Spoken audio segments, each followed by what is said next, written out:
So I hope you hear me okay today, because my voice is not too good for some reason.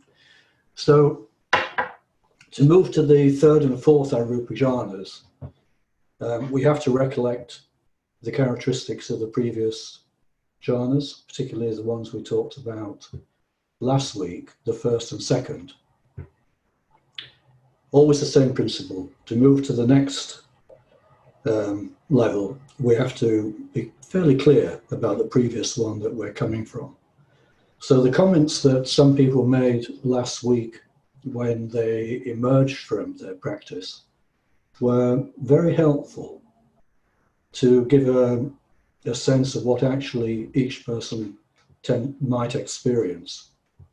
So I'll use those as a way of recollecting the first and second Arūpa Jhāna. One person mentioned how their practice seemed to shift between the first and second Arūpa Jhāna, between infinite space and infinite consciousness, seemingly involuntarily, backwards and forwards, more than once anyway.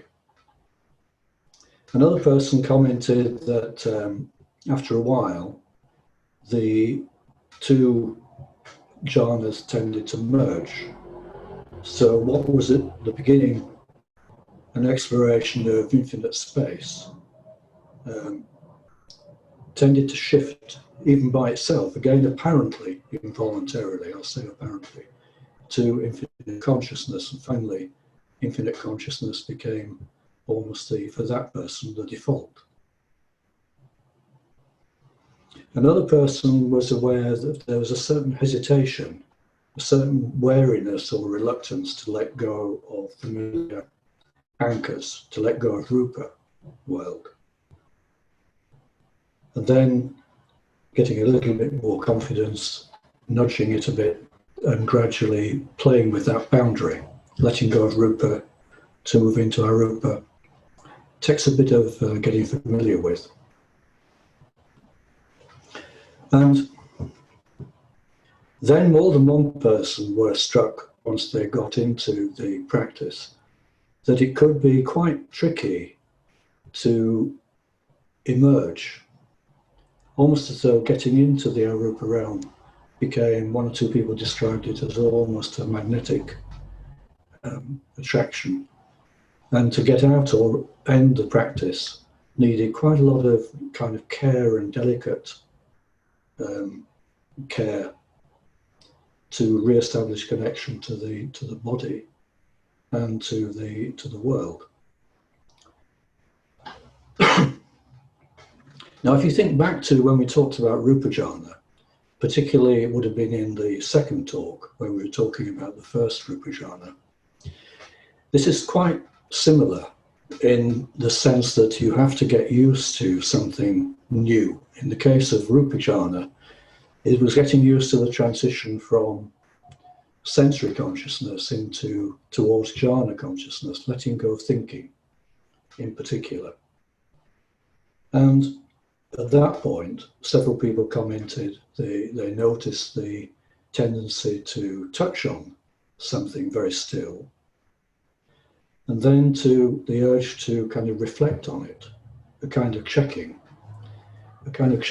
to, in a way, check up they're still there. And the same thing with the Arūpa Jhāna, there's a tendency to check where we are.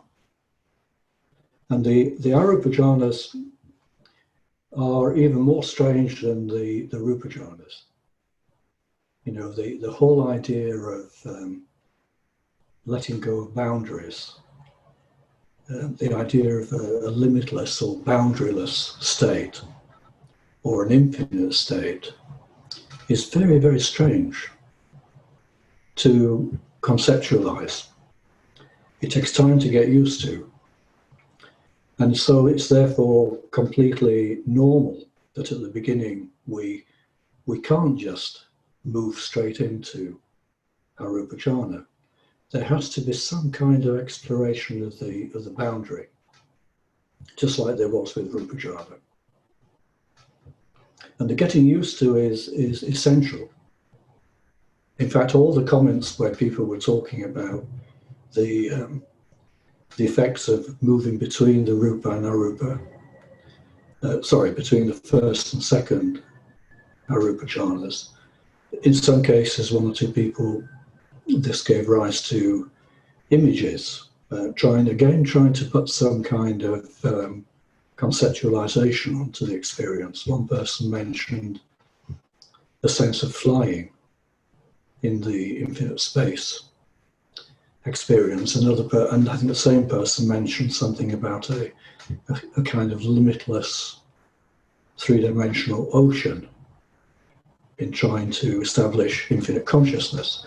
So these are all explorations around the boundary until we get a bit more familiar with it. And actually, the fact that people could express those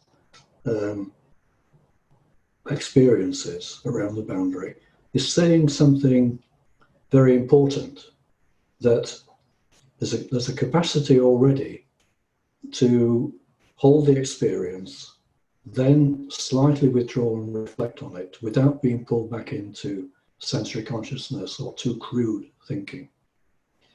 And without some experience of the Rupa Jhānas before, that would be impossible, actually.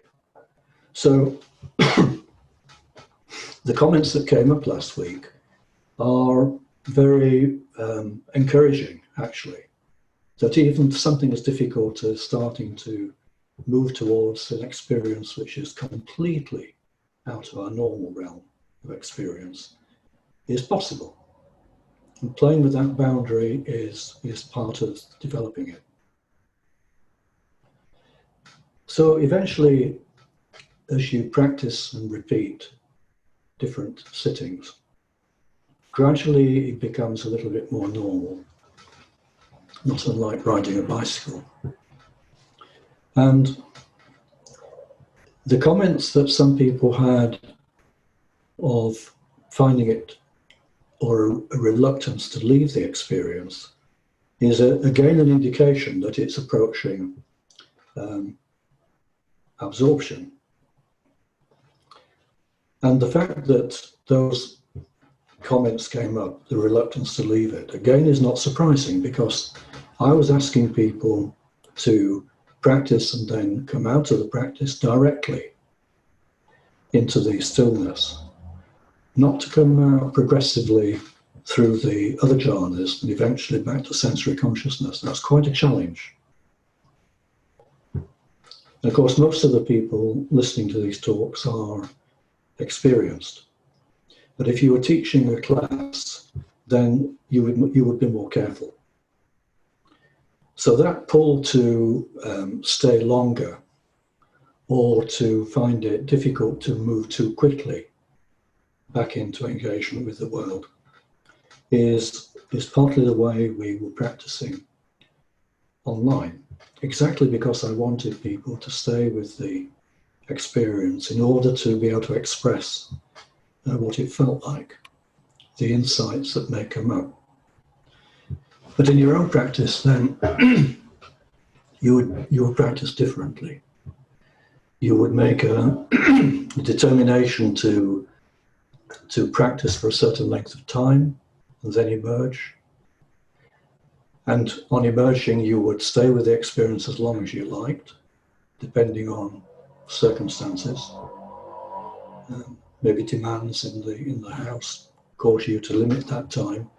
But if you're on a retreat, or there was no one to take into account, you may stay as long as you like, until finally your instinct or your mind-body gradually, naturally wants to emerge. So last time we're talking about the first two Arūpa Jhānas, Akasa Angshayatana and Viññānaṅśayatana. And if you again think back to when we're talking about the Rupa Jhānas, the parallel with, for example, the first and second Rupa Jhanas was that they were very closely connected. It was all about attention, getting familiar with attention and eventually bringing it under some control. And in the two first Arūpa Jhānas, infinite space and infinite consciousness, they were talking about last time that they also are very interconnected. And you could say that they are all about getting familiar or exploring the subject-object relationship, nama-rupa, again, that we live within in our consciousness. And in thinking about that, how it's done in the first and second Arūpa Jhānas, it's an incredibly clever technique.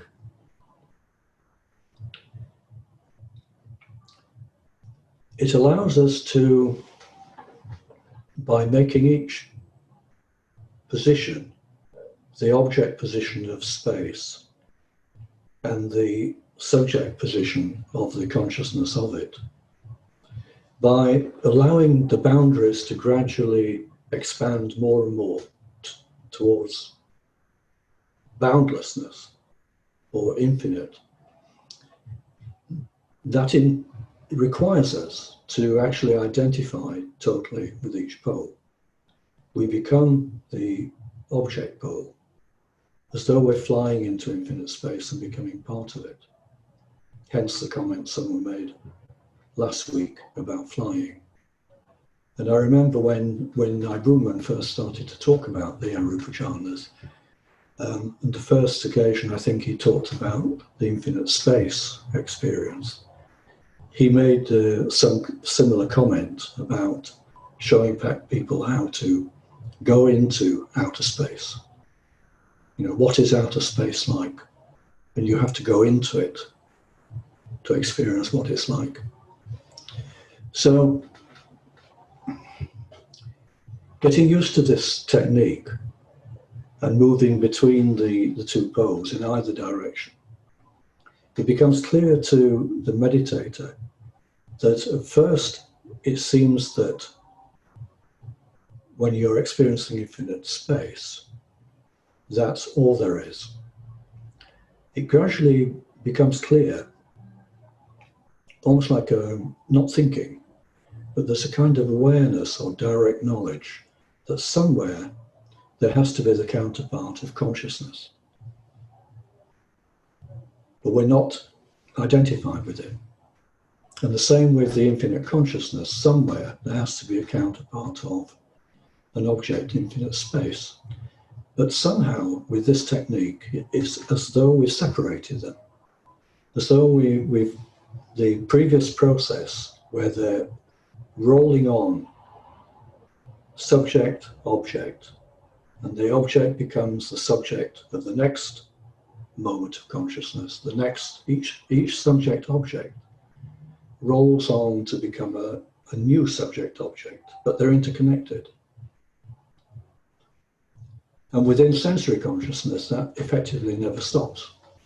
But in this process, the Arūpa Jhānas, it allows meditators to get a sense of each position, which then weakens our attachment to the whole process. Realizing that they're interconnected is the way the first two Arūpa Jhānas develop. The meditator comes to the point of realizing that there's somehow a interrelatedness, that there becomes an urge to move forwards, to free oneself from even that interrelatedness. And that takes us to the third Arūpa Jhāna.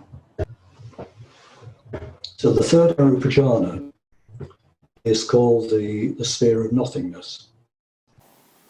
Akinchana. Akincha is an interesting example of the use of the character a that I mentioned last week. Kincha is something. Akinsha is not something or nothing. But it's not exactly nothing. It's not something.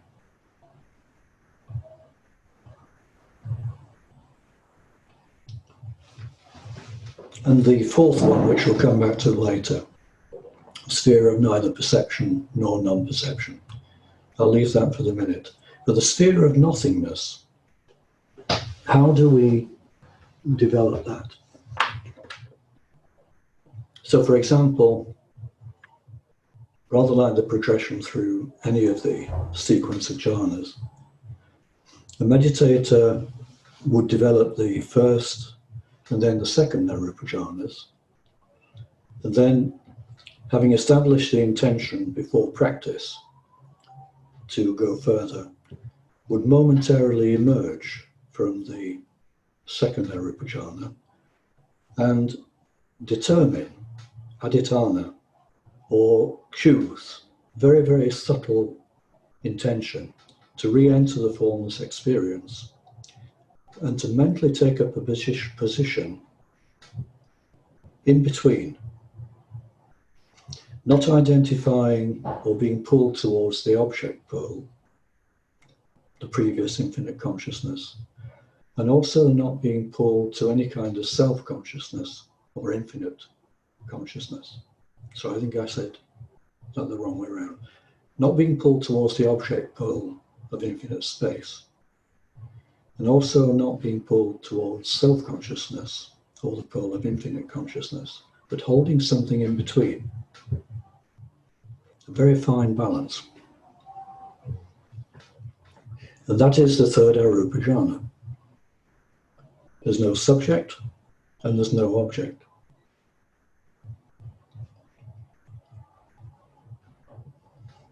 What kind of consciousness is that? You know, normally we're familiar that we're conscious of something. To be conscious. If there isn't anything to be conscious of, how do we know we're conscious? So this third Arūpa Jhāna is very subtle. Really challenges our ideas of consciousness. And again, it's something you can't really conceptualize. So in re-entering with the intention or adhitthana to hold that position in the middle, a bit of extra help may be needed, like we did with the first and second Arūpa Jhāna, and to use the syllables for nothing or not something, akincha, as an invocation. So the meditator re-entering practice after practicing the first and second Arūpa Jhāna would very subtly intone or use the syllables akincha, nothing, with the intention that when the last sound comes to an end, akincha, at the end of that last a, the intention is okasa, let it be manifest, nothing. To help the meditator hold that position, no intention of going anywhere, to either becoming the subject or the object.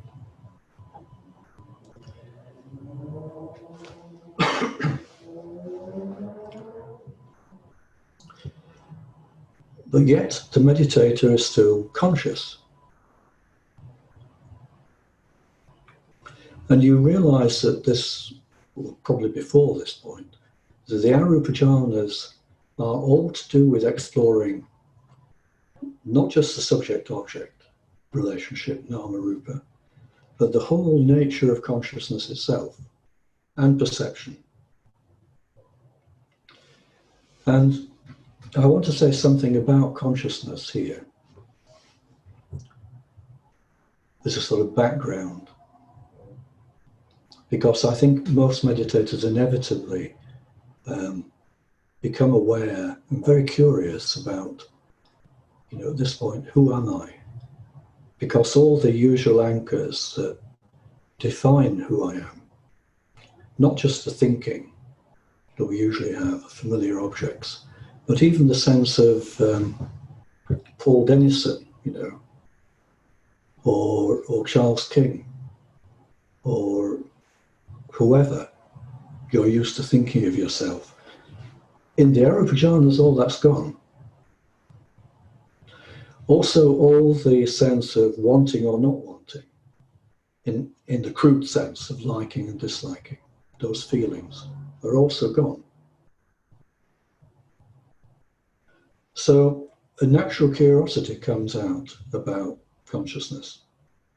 On the one hand, in Buddhist practice, the motivation to develop jhanas is ultimately to understand craving and attachment as the roots of suffering, and to free ourselves to some degree from suffering.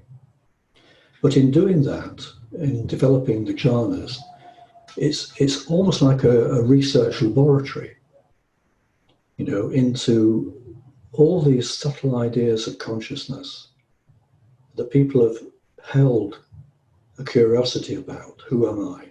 For thousands of years.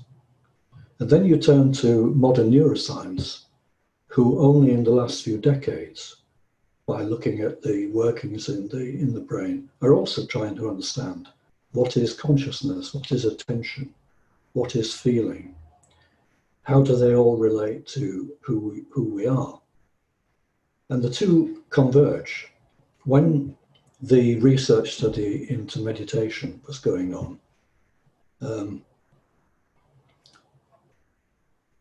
it took a little while to realize that there was a parallel movement in neuroscience, quite a lot of it in London actually, in exploring exactly the same kind of problems, but using different conceptualizations.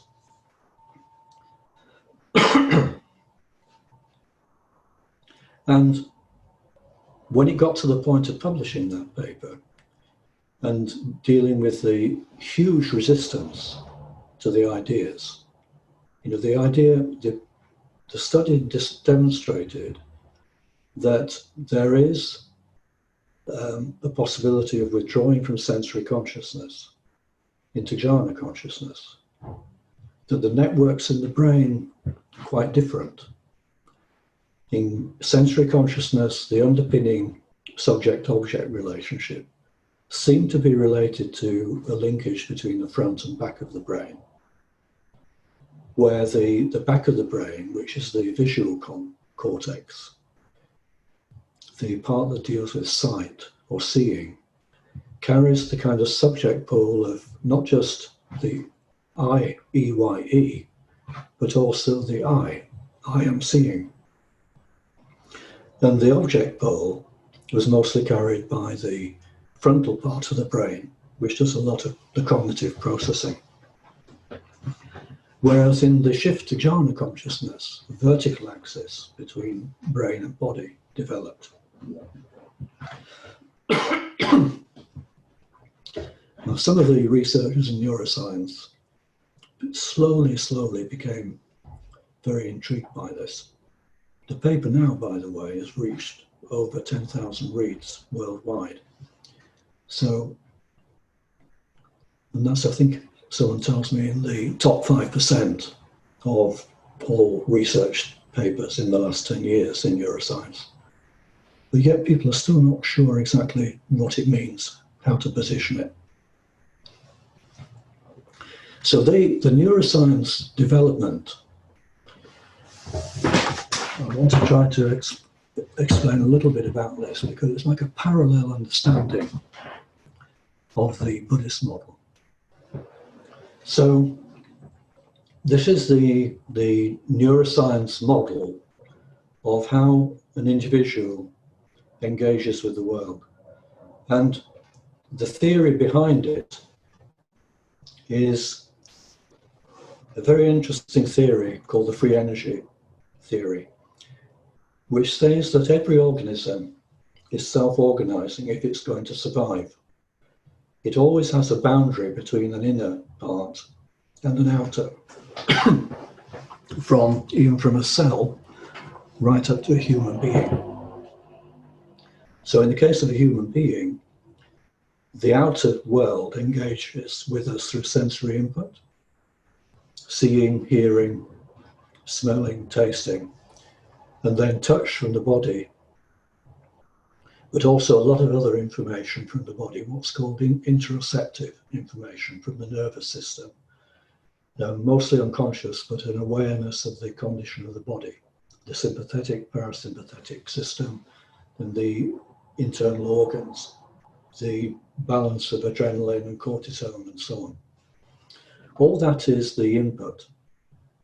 And the input, the current situation, resonates with all the things in memory, held in memory of prior experience, whether it's short-term or long-term memory. And the two together, inputs and their relation to past experience, lead to a lot of processing, very, very fast processing in the brain, mostly unconscious. Coming out of that processing emerge various options for action. Many, many, many.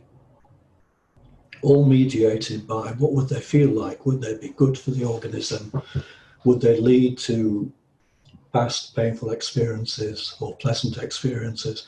So that at some point, a choice is made. And that choice then becomes part of prior experience. That action becomes part of the experiences held in feeling memories.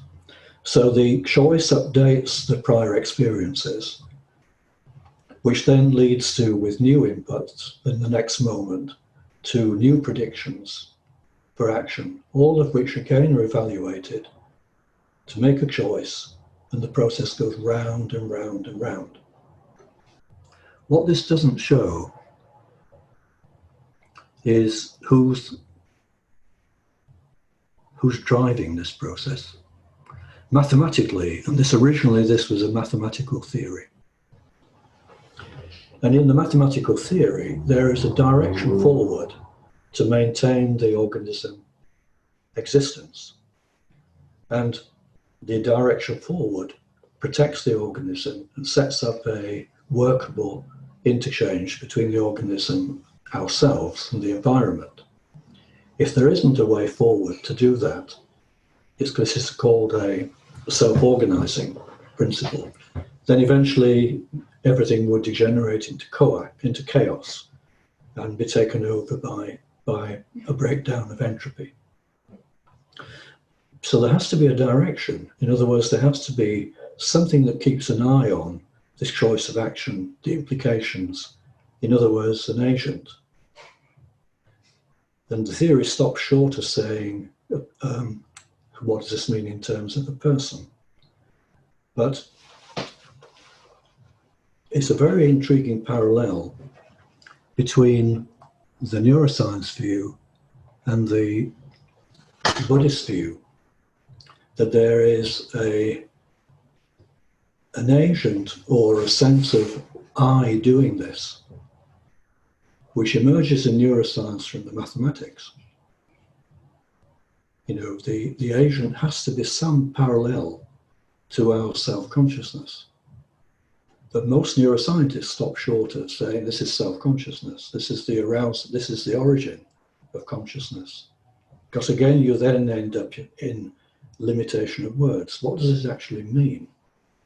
And how does it transfer into me feeling I am doing something, or I am?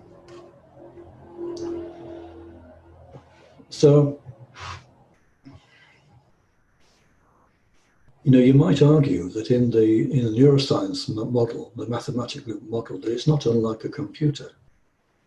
That the organism is just like a computer, is simply executing a program. Otherwise, you would say that a computer has consciousness. But then the computer, someone has to implement the program. So in both cases, you come back to the agent being so close to what we assume to be the I as the driver. And then, of course, in mathematics, you could say this is illusory. In Buddhism also, Buddhism says this is also illusory. It depends on conditions arising and passing, arising and passing. And so the constant updating of the neuroscience model is not unlike the constant series of subject-object moments in the Buddhist view of consciousness, which now in the Arūpa Jhānas we're dismantling. And that's a kind of laboratory you can't create in a science lab.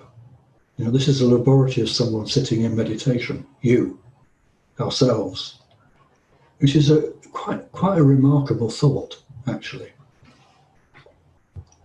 Practices which go back, over 2,000 years, shedding insights into this which cannot be directly approached by any other way.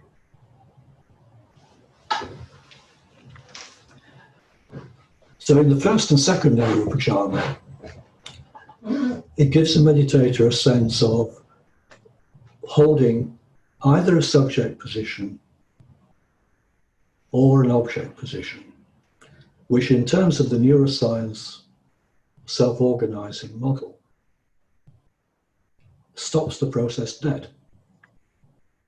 The whole sequence of unfolding subject-object, subject-object effectively stops at that point.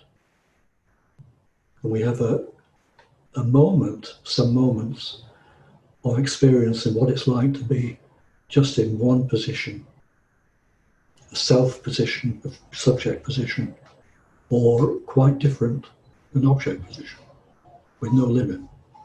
And then in the third Arūpa Jhāna, the meditator goes further by effectively stepping back one step more from the whole process of subject-object.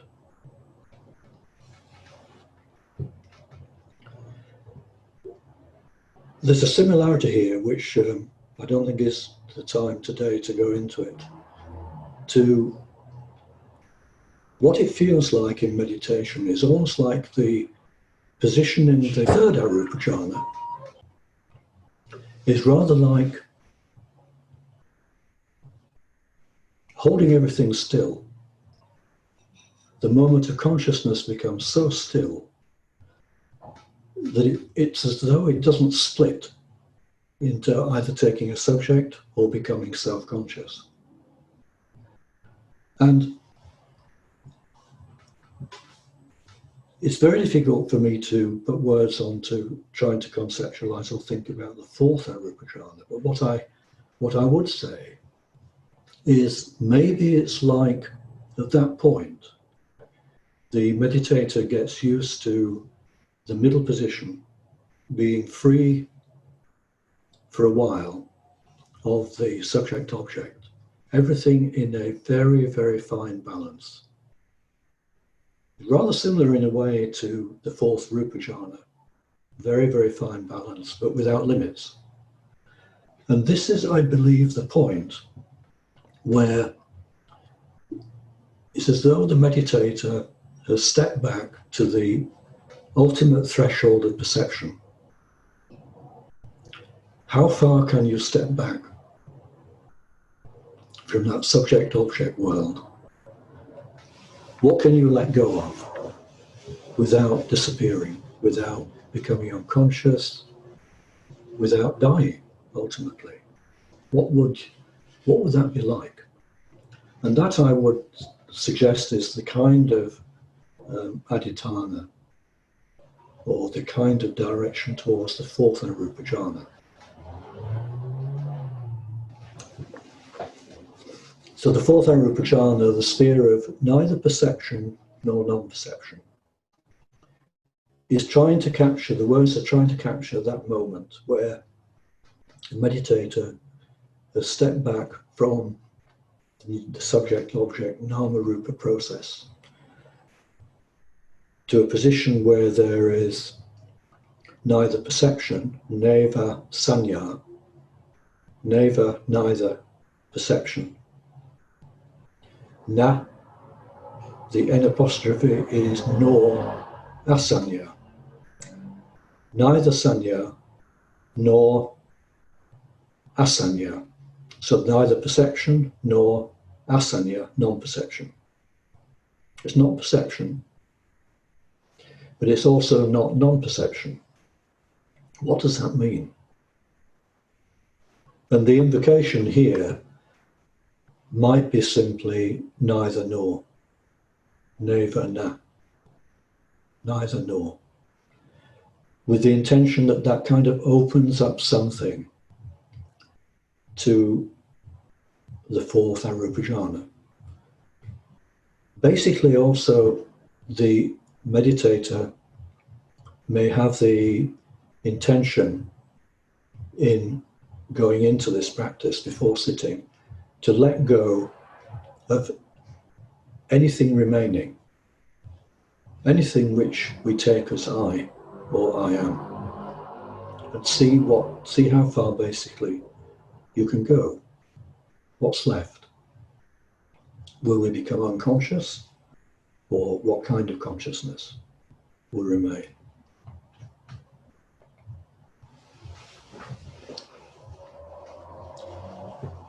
So I think that's the kind of limits, for me anyway, of whatever words I can put on this. So we practiced for a while, and as like last week, when you come out of the practice, stay with the stillness, and then if something comes to mind you want to voice, then please do so, without worrying whether it's relevant or not. And for a while, no need for anyone to respond, just to hear what the comments might be. So I'll sound a bell to start the practice, then I will sound a second bell. Let me just think this through. When I sound the first bell to start the practice, recollect what you did last week. Fairly quickly recollect the first and second Arūpa Jhāna, infinite space, infinite consciousness. When I sound the second bell, move to the third Arūpa Jhāna, nothingness, akincha. Akincha, know something. And when I sound the third bell, move to the fourth Arūpa Jhāna. Basically, simply step back, let go of anything that constitutes your assumptions of yourself. I can assure you, you won't die. And then the final bell to end practice. Okay, so begin practice.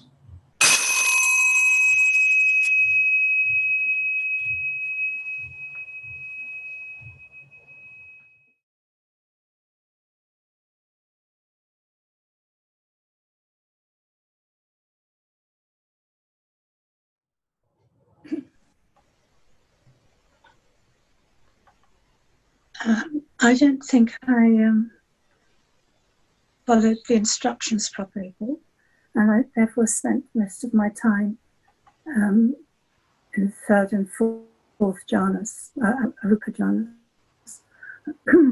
And I kept going from one to the other. They seemed to work together. And a lot of the time, I felt in an absolutely amazing place, which was just, it didn't seem to have any boundaries. It was very light. It was very still. And it came to my mind that that's how I would like to die, in that state, because it was so safe and so beautiful.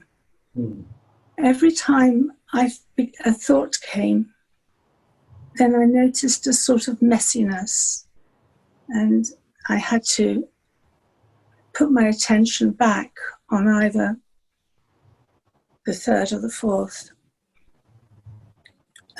Anyway, it was very nice. I don't know whether you can hear me, can you? Yes, sir. Yeah. Yes? Yeah. Yes. Okay.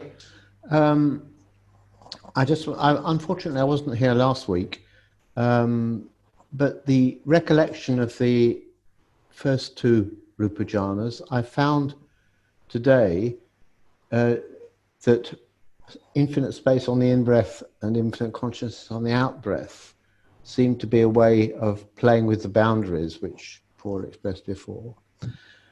And the other thing is that for me, until the Pali becomes more familiar, I find saying no thing is actually, in English, one of the best ways of doing that. And just finally, I may have to leave the meeting before time because it's an hour later where I am, and we were expecting people for lunch, so apologies if I disappear suddenly. Disappear. Paul, I was exploring the, I guess because I got sort of lost with the bells, the move from the third Arūpa to the fourth Arūpa. And maybe because Rob has given me this responsibility today to record the meeting, something kind of crystallized. I kind of noticed that more clearly that in that amazingly peaceful state of the third Arūpa Jhāna, and then almost like a question arose, okay, so what is there to be let go of at that point? What remains? And I kind of noticed a very subtle wish within me to almost to remain registering my experience. Or, I mean, the analogy is like recording. There's a very subtle wish to continue. It's not quite knowing. It's almost like registering. It's very close to existing. It's as if a moment of fear that if I stop registering what I'm experiencing, then I will stop existing. And that wish to continue registering, I could let go of that. And I think that was, from today was clear, the kind of the entry into something different, which I guess I think of as the fourth Arūpa, where even the wish to experience or to register as experience or to is gone. It's as if it doesn't matter anymore. You know, it's not important anymore. And yet I'm clearly not dead. So that was very interesting. But it's also very relevant to what Marjorie said. You're both talking about the same thing. That point, which is very, very close to what we'll all experience at some point, about what will death, mean. And in both cases, you're touching on something in the fourth Arūpa Jhāna, which is very relevant to that question. Can I say something? Yeah. I found in the fourth Arūpa Jhāna that just felt a really a strong sense of opening, just an opening, sort of, right from the center, and it's almost that it's almost that then my something else kicked in of like, that I became conscious of the opening, and it's like that's too it's too much. And so it was interesting, and just when felt a very supreme reluctance to come back actually at the end of the practice, and I just when I opened my eyes, I was just looking at the cornflower on my shrine, and the blue, the colour just seemed almost overwhelmingly blue, almost sort of painfully blue. Yeah, anyway. Claire, did you say you wanted to say something? Yeah, just to say it. Yeah, I found the experience very, very light. Very light and kind of amusing. Just, if there's no thing, no perception, no non-perception, there's nothing to worry about. I suppose, the sense of self just not really there. But the whole thing was light and subtle, and each one increasingly more subtle and lighter, and sort of fragile in that, just so it sort of came and went. But yeah, that's all I want to say.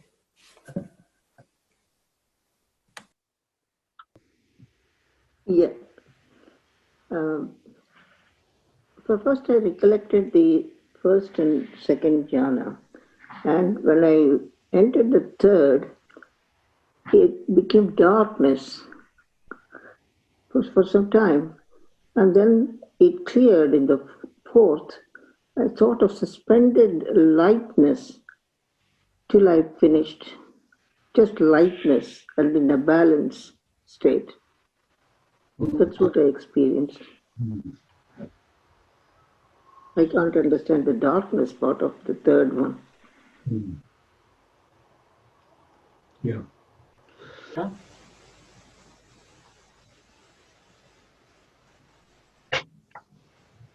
Yes, I it took a while. We needed that time beforehand to go. I was glad of the bell to make a definite sort of stronger intention.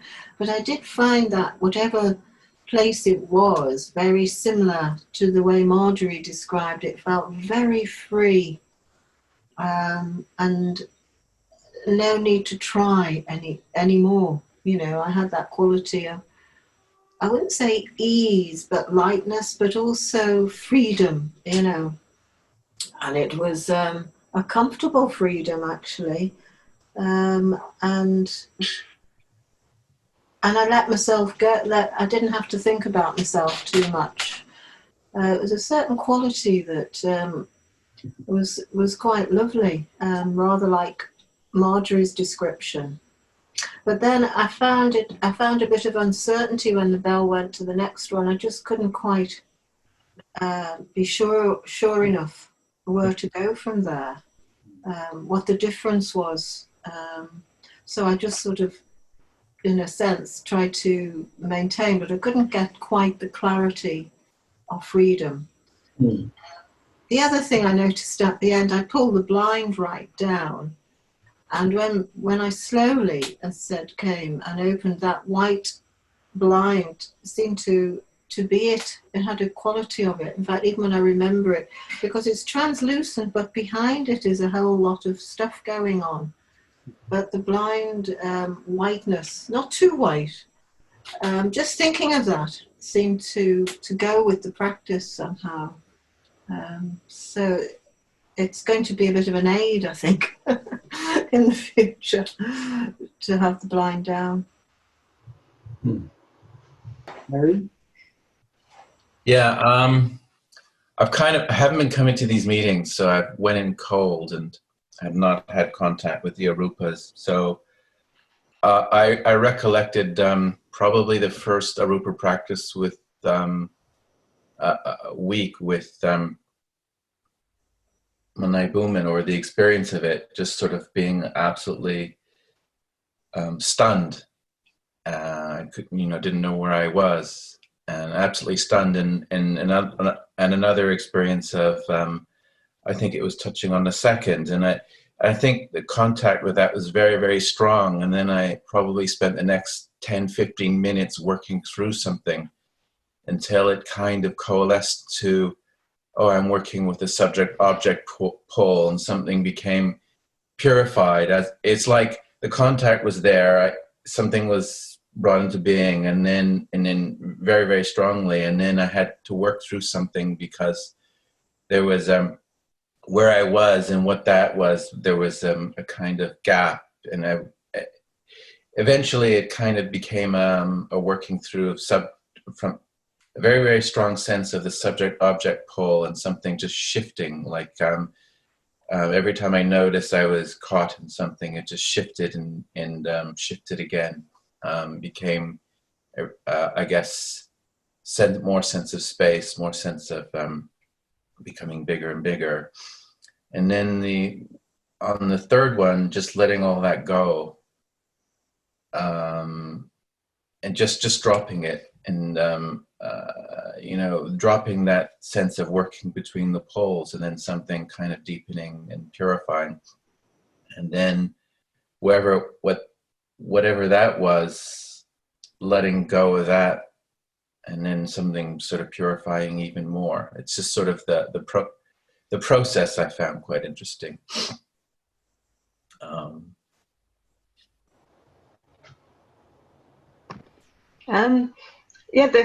It felt like a sense of relief. That was the main feeling. But going from the first two Arupas, they felt very spacious. Then into the third and fourth, it felt like something was becoming smaller almost, and that everything was a bit like things were happening in the heart.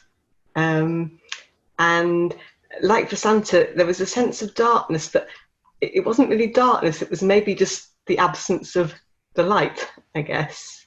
And what was quite interesting, and the overwhelming feeling was a peacefulness and just a sense of great relief almost. But what I found quite interesting was a moment when I was aware of the body and the breath, but somehow they didn't seem to have anything to do with me. It was just something going on, but I didn't seem involved. That was an interesting, very pleasant, interesting, not even pleasant, but not sure of the words, a relief. Yes, like many of the comments, that sort of quality. The thing I was perhaps most aware of was deep silence. Just deep silence. And when we finished, actually the thing that just came to mind, which would not be something for me that would come to mind normally, completely outside of my normal habits, was deep clean. It was like a deep clean. Don't know where that came from, but it just caught that quality. That, yeah.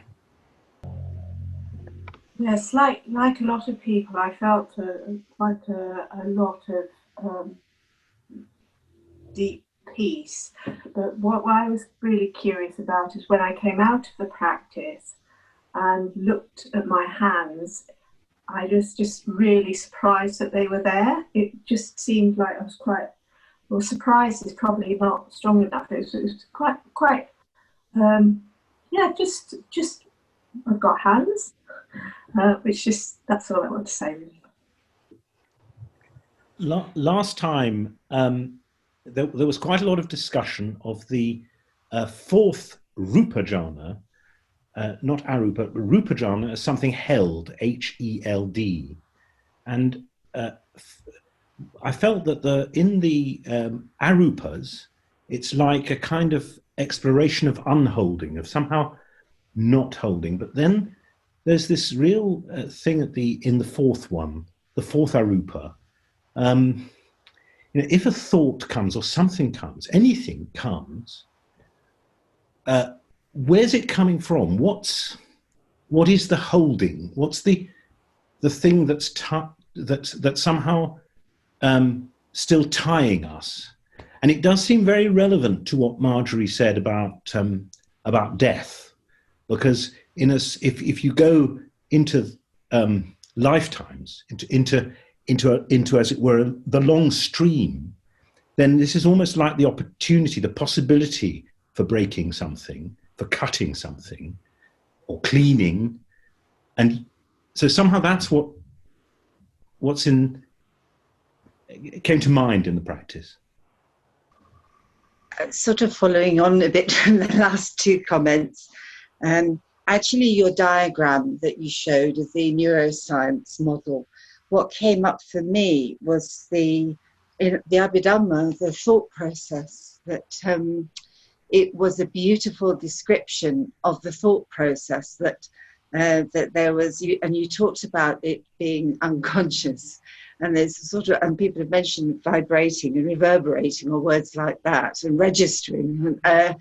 There's something about that in the middle. I can't remember the diagram now, but in the middle, that next to the head, there's something in the middle there, and where the arrows were, it reminded me of the Jhāna process where karma comes into it. So it's almost as though there's a really unconscious registering going on in the middle, and then the Jhāna, the karma process, what we do with it coming in, and just somehow or other going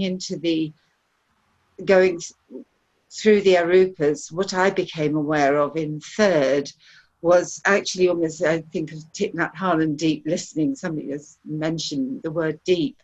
It was something like having to just letting go of normal processes in order to be able to contact and understand what was going on.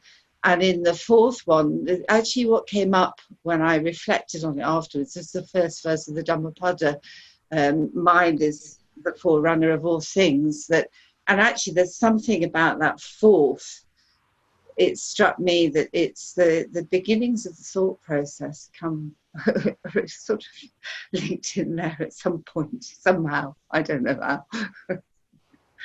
There's not much I can add to all these comments. It's almost like the Arūpa Jhānas, the creator,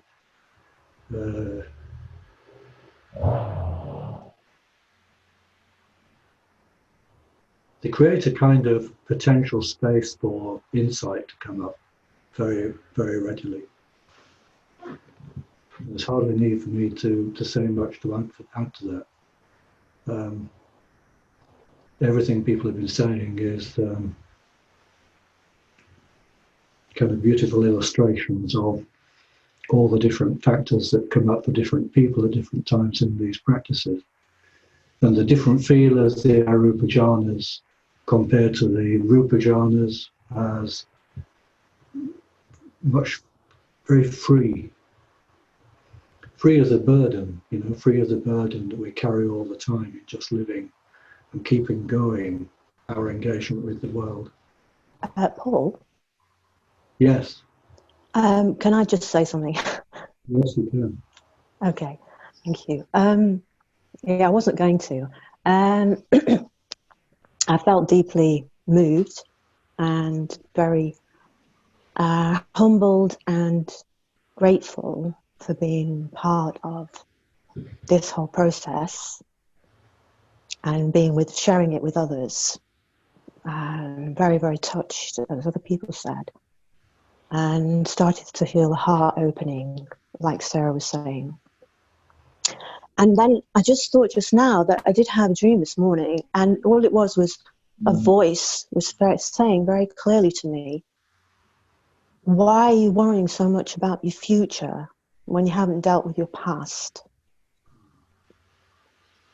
And that's all it said. And then other people saying their comments as if in some way doing this practice is working through your past somehow, purifying what's happened before, or trying to clear out and clean, the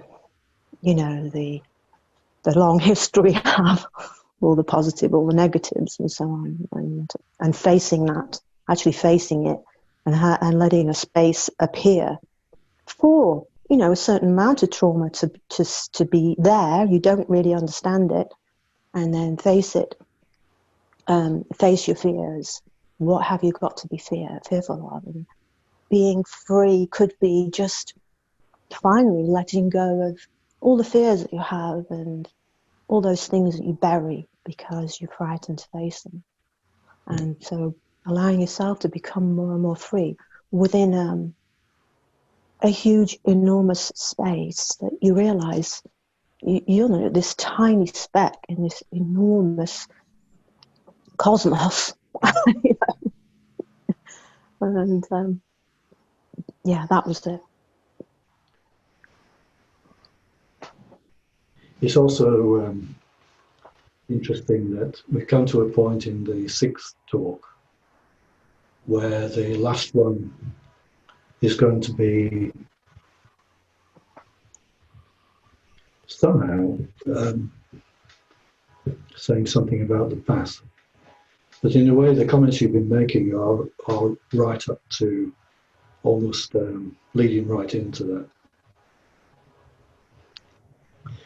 You know, the sense of time also and space. We talked about the infinite space. But the reason I keep forgetting the bell is because in the Arūpa Jhānas, the two go together. And which is why I like the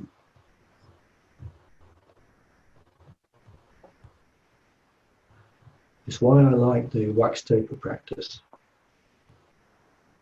because you can completely let go of any idea of time and not have to worry about sounding a bell, for me.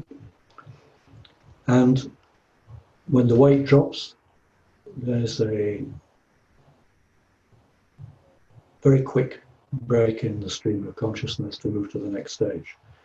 So, talking about the Arūpa Jhānas, and it's a collective experience in these talks, which is just unfolding, is I guess why the idea of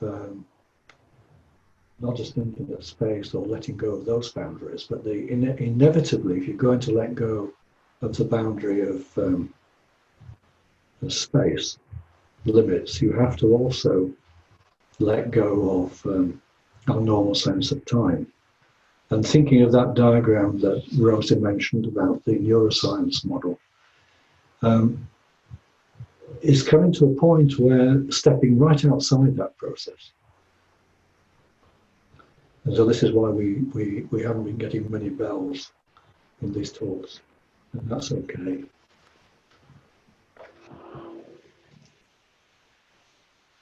And someone, I think it was Rosie,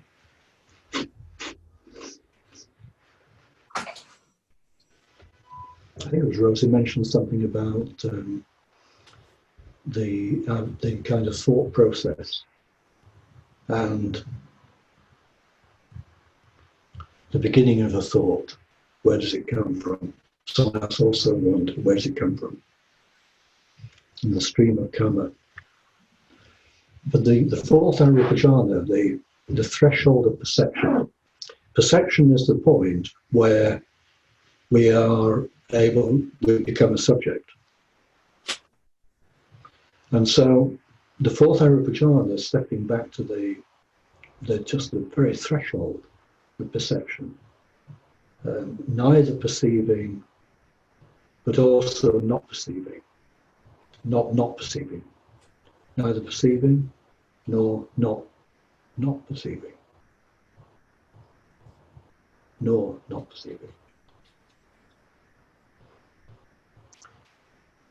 It's something like letting go of that whole process of becoming, which is why this is almost presaging what we talk about next week with the path. So the Arūpa Jhānas are quite magical. You know, they're so different in one sense. The 3rd Arūpa Jhāna that we've been talking about today, you know, nothingness. Someone who's probably left the meeting now mentioned that he quite likes using the word no thing. And he said no thing rather than nothing. And that's exactly right. You know, the akincha doesn't mean nothing, it means not something. So nothing doesn't exist without something. You have to have akinsha, something, before you turn it into nothing. So without something, there's no nothing. So the third Arūpa Jhāna is not a black hole. Although one or two people mention it can get quite dark. And that's right. For some people, when you let go at that point, it can become quite dark. But it doesn't have to. And it could be the absence of light, as someone said, the same person said. This is the way our internal perception works in very subtle ways to try to grasp the experience. And so the Arūpa Jhānas, you practice them today and then maybe in your own practice. And there's no point in hanging on to it's going to be like this or that. And I think most of the comments people are making, everyone is to some degree realizing that. It's letting go of those expectations, boundaries, limits. Quite different to Rupa, the held state. Much freer. And if you let go of all what's gone before, which I think is quite right to say that thread goes right back into our karma, then the phrase in the Transcendental Jhāna chant of establishing Jhāna for the dispersal of karma, you realize this is actually real, that it is possible to experience without any fear, and then to let go of those links. That thread that one or two people are talking about will become very interesting. Keep it at the back of your mind when you practice before next week, because the distinction between jhana and when it becomes path is as fine as that, and it can happen at any time. I was just wondering if I could, I don't know if this is a relevant point to bring it in. At the end of the practice, when I opened my eyes, and other people have alluded to this in different ways, there was what struck me. I was practicing facing through some French windows so I've got my garden in front of me with lots of trees and things. And as I opened my eyes, what struck me was that almost like I could see every single leaf on every single tree blowing in the wind and stuff going on in nature, but the sort of the multiplicity of it, the impact of that was very dramatic. And what occurred to me, and this is where there seems to be a little bit of a connection here, was the kind of the alongside-ness of the multiplicity with the empty space, that it's like they're not separate from each other somehow, something like that. Yeah. And we have this tendency, don't we, to make things dual. Well, there's the silence and the emptiness on the one hand, and there's the multiplicity of the world on the other. But it's as though there's a alongside-ness and interdependence between them, as though both are there, even when the attention may be on the other, potentially. Something along those lines is what I just wanted to point to that came up for me. Yeah, I think that's right. And I think it's good you articulated it, because I suspect that we're all aware of it to some extent, but it's slightly different to our normal experience.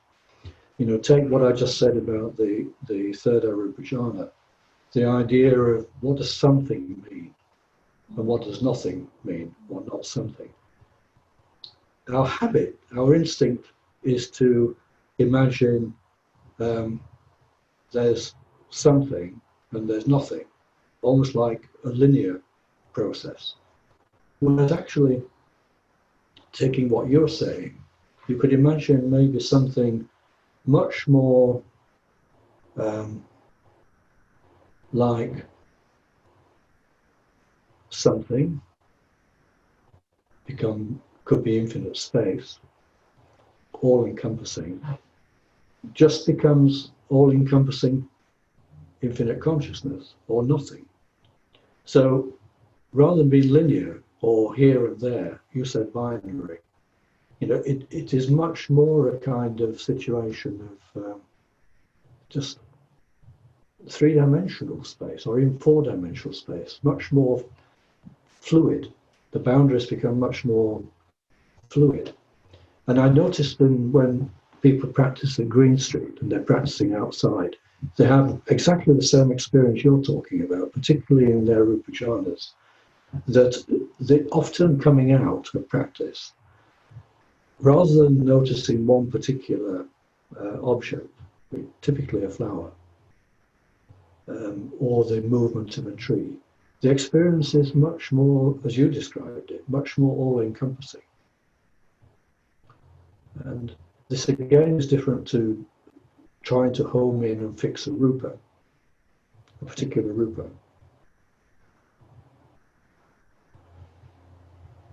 So yeah, that's an interesting comment for us to reflect on.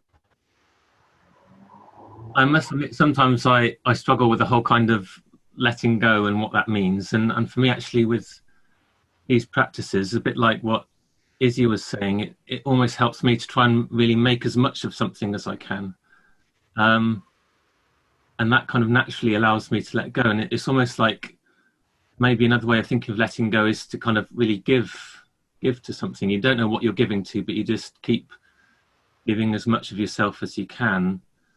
And for me, there's a kind of connection between Rupa and Arūpa, and rather than trying to sort of push away body and feeling, it's actually sort of acknowledge them as fully as I can. So not trying to push away feeling. And it seems to me like I almost need that sense of, it's the kind of feeling on a subtle level that lets me know where I am and whether it's working. Because if there isn't feeling, then what else is there as a kind of reference point? And everyone seems today to be talking a lot about kinds of feeling. It's not the kind of normal everyday feeling, but it's still something that kind of gives us confidence. And it almost goes back to the point Paul was making of that kind of invocation. There's a kind of feeling behind that. There's an intention, but somehow that kind of giving to something seems quite important. And that's what allows me to kind of almost take my kind of guts and my heart into that practice, as well as just the kind of mental understanding of it. I think that's probably quite a good point to end on. So I'm going to sign out and hopefully see you next week. Okay, thank you for all the comments. Thank you, Paul. Thank you. Thank you.